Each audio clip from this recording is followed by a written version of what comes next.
Halo semua, kami dari kelompok 8 akan menjelaskan mengenai kromatografi cair kinerja tinggi.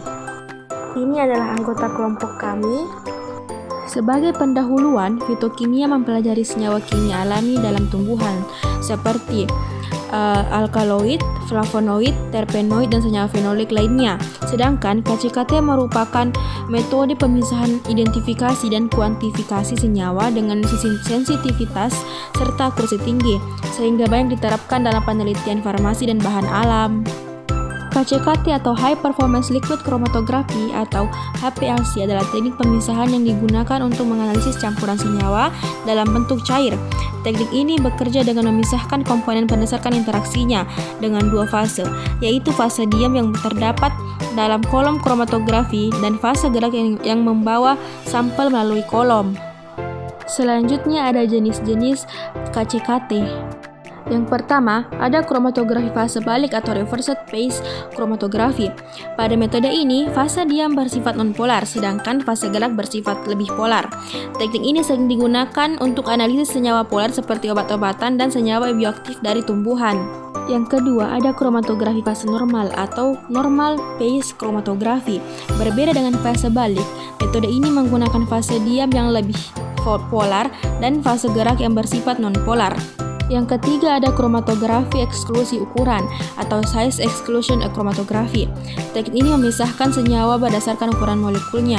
Molekul besar akan keluar lebih cepat dari kolom dibandingkan molekul kecil. Yang keempat ada kromatografi afiliasi atau affinity chromatography. Teknik ini memanfaatkan interaksi spesifik antara senyawa tertentu seperti antara antibodi dan antigen. Selanjutnya ada instrumen KCKT.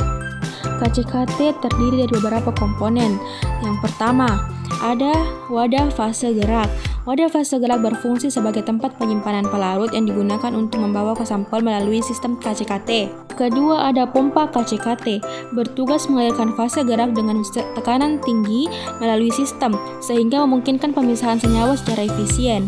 Yang ketiga ada kolom KCKT, merupakan tempat terjadinya pemisahan senyawa. Kolom ini bersifat fase diam yang menentukan pola interaksi senyawa dalam sampel. Yang keempat ada detektor, digunakan untuk mengidentifikasi dan mengukur jumlah senyawa yang telah dipisahkan. Beberapa detektor yang sering digunakan adalah detektor UV vis, fluoresensi, dan spektrometer massa.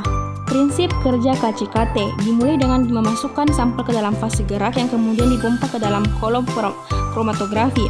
Dalam kolom, senyawa sampel akan berinteraksi dengan fase diam dan fase gerak. Senyawa yang lebih tertarik pada fase diam akan bergerak lebih lambat, sedangkan yang lebih tertarik pada fase gerak akan bergerak lebih cepat. Kelebihan dan kelemahan KCKT. KCKT memiliki beberapa kelebihan. Yang pertama, memiliki sensitivitas dan akurasi tinggi dalam mendeteksi senyawa dalam jumlah kecil. Yang kedua, mampu memisahkan senyawa dengan struktur yang kompleks secara efisien. Yang ketiga, dapat digunakan untuk berbagai jenis senyawa, baik polar maupun non-polar. Dan yang terakhir, proses analisis cepat dan dapat diterapkan untuk berbagai aplikasi di bidang farmasi dan kimia.